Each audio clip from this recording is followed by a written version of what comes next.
प्यारे बच्चों नमस्कार। मैं कृष्णकांत त्रिपाठी अपने चैनल में आपका स्वागत करता हूं। कक्षा 10 गणित में प्रश्नावली 6.3 के 9 सवाल हम लोग कर चुके हैं। देखो 10वां सवाल क्या है। CD और GH क्रमशः कोण ACB और EGF के ऐसे समद्विभाजक हैं कि बिंदु D और H क्रमशः त्रिभुज ABC और त्रिभुज FEG की भुजाओं AB और FE पर स्थित हैं। यह त्रिभुज ABC समरूप त्रिभुज FEG तो दर्शाइए। ये 3 पार्ट हमको सिद्ध करने हैं। तो यहाँ से सवाल आपको पकड़ना है। त्रिभुज ABC और त्रिभुज FEG समरूप हैं, तो 2 त्रिभुज बनाइए, एक ABC एक FEG। हमने बना लिए हैं, देखते हैं। एक ABC और FEG समरूप त्रिभुज बना लिए। फिर उसने कहा था कोण ACB कोण ये हुआ, इसका समद्विभाजक मतलब जितना ऊपर है उतना ही नीचे कोण है।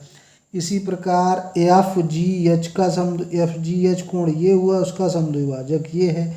ये H यहाँ पे स्थित है FE रेखा पर, और ये पूरा हो गया। मतलब जो बातें कही थी तो यहाँ से पकड़ के चलना है। तो सबसे पहले क्या लिखेंगे, ज्ञात है। ज्ञात है में क्या लिख देंगे, पूरा यहाँ तक लिख देंगे, यहाँ तक पूरा दिया हुआ है हमको। और सिद्ध करना में ये तीनों पार्ट लिख देंगे। फिर उसके बाद हम क्या करेंगे, उपपत्ति करेंगे। उपपत्ति में एक एक पार्ट को हल करेंगे। तो पहला पार्ट हम देखेंगे CD बटे GH है, तो CD पार्ट आ रहा है, GH पार्ट आ रहा है, AC पार्ट आ रहा है और FG आ रहा है। तो यानी कि इस वाले त्रिभुज की बात हो रही है, ऊपर वाले त्रिभुज की। तो बस समझ में आ गया। क्या समझ में आ गया, त्रिभुज ACD तथा त्रिभुज FGH में हम लोग देखेंगे। क्या देखेंगे, हमने देखा कि ये था और ये क्या थे, अर्धक कोण थे। और ऊपर आपको दिया गया था कि त्रिभुज ABC FEG समरूप है, यानी कि समरूप दे दिया गया। इनके संगत कोण आपस में ये कोण इसके बराबर है।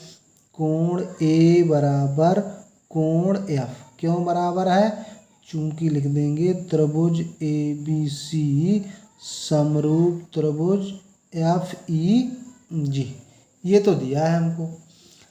अब तो ये कोण C कोण G के भी बराबर तो था, तो यानी कि हाफ कोण C आधा करेंगे तो आधा कोण भी तो बराबर होगा हाफ कोण G, ये भी तो बराबर था। तो हाफ कोण C का मतलब क्या हुआ कि कोण ACD तक चले गए। ACD बराबर FGH बराबर कोण FGH। इतनी बात समझ में आ गई। अब 2 कोण बराबर हो गए, तो इसका मतलब क्या हुआ, AA समरूपता से ये दोनों त्रिभुज हो गए समरूप। कौन कौन से, त्रिभुज ACD समरूप त्रिभुज FGH समरूप हो गए।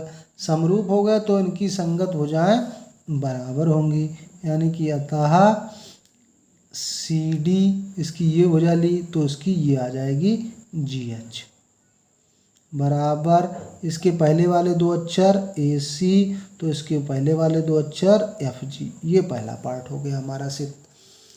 इसी प्रकार अब हमें दूसरा पार्ट सिद्ध करना है। दूसरा पार्ट में क्या सिद्ध करना है, त्रिभुज DCB तथा त्रिभुज HGE को समरूप सिद्ध करना है। तो जो समरूप सिद्ध करने वही त्रिभुज हमने ले लिए। कौन से, DCB और HGE सेम है बिल्कुल। कोण B कोण E के बराबर होगा। क्यों होगा, कोण B बराबर कोण E, बिकॉज क्यों बराबर है, क्योंकि त्रिभुज ABC पहले ही दे रखा है कि त्रिभुज FEG के समरूप है। तो समरूप होगा तो संगत कोण बराबर होंगे। तो B के संगत कोण कौन सा है, E, ये तो बराबर हो गया। अच्छा, ऊपर वाला आधा कोण ऊपर वाले आधे के बराबर है, तो नीचे वाला आधा कोण नीचे वाले आधे के बराबर होगा। तो हम क्या लिख सकते हैं, कोण DCB बराबर कोण HGE।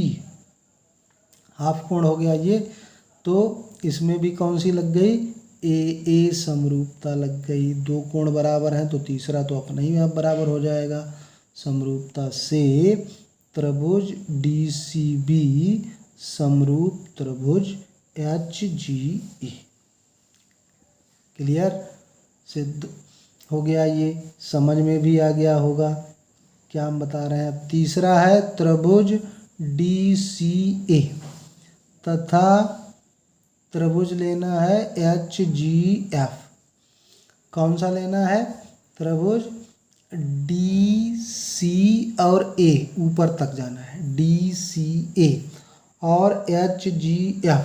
अभी ऊपर कर चुके हैं सिद्ध, बिल्कुल वैसे ही करना है। तो इसमें क्या है कि कोण A और कोण F समान है, क्योंकि संगत कोण थे उन त्रिभुजों के। और हाफ कोण जो है कौन सा, इसमें लिख देंगे DCA बराबर, DCA कौन सा है हमारा, ये वाला DCA, आधा कोण हुआ ना, तो HGF आधे कोण के बराबर होगा। जब पूरा बराबर है, बराबर HGF। फिर A समरूपता हो गई, A समरूपता से त्रिभुज DCA समरूप त्रिभुज HGF। इस प्रकार से हमारे तीनों पार्ट सिद्ध हो गए। तीनों सवाल अच्छे से समझ में आ गए हैं, तीनों भाग। तो वीडियो को लाइक करना और चैनल को सब्सक्राइब करना मत भूलना अगर समझ में आए हैं तो। धन्यवाद।